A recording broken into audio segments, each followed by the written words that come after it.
Hello.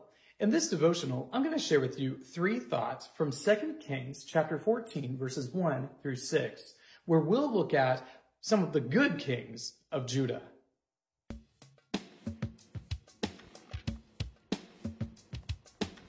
Second Kings 14, verses 1 through 6 says, In the 2nd year of Joash, the son of Joahaz, king of Israel, Amaziah, the son of Joash, the king of Judah, began to reign.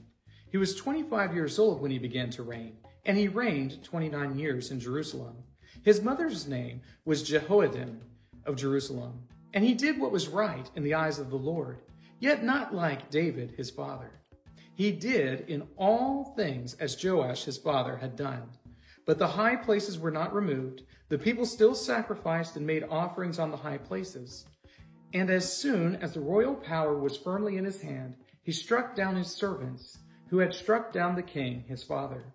But he did not put to death the children of the murderers, according to what is written in the book of the law of Moses, where the Lord commanded, Fathers shall not be put to death because of their children, nor shall children be put to death because of their fathers, but each one shall die for his own sin.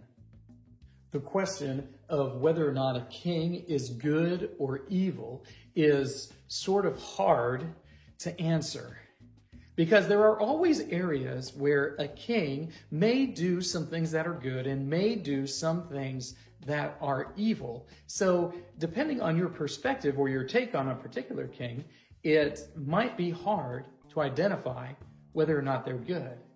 So if you think back to the last time we were in 2 Kings, we talked about Jehu, and Jehu had done some great things. He had ended Baal worship, and he had ended the reign of Ahab and all of his descendants, but he still was a little bit merciless when it came to dealing with Ahab's family, and he did not remove the high places, which allowed Israel, encouraged Israel really, to continue in improper worship. Here are 3 thoughts from 2 Kings 14, verses 1 through 6, where we'll learn about Amaziah, one of the good kings of Judah. Thought number 1, Amaziah did right. He did what was right in the eyes of the Lord, in the sense that he was much better of a king than many who came before him. He was faithful in ways that his predecessors were not, in encouraging the people of Israel to worship the Lord. Thought number 2, but not like David. Amaziah did right before the Lord, but when compared to David, he fell short. You see, David in the Old Testament, really throughout the whole Bible, is the epitome of the good king. And we know that David had some very sinful behaviors in his life. But David is still said to have chased after God's own heart.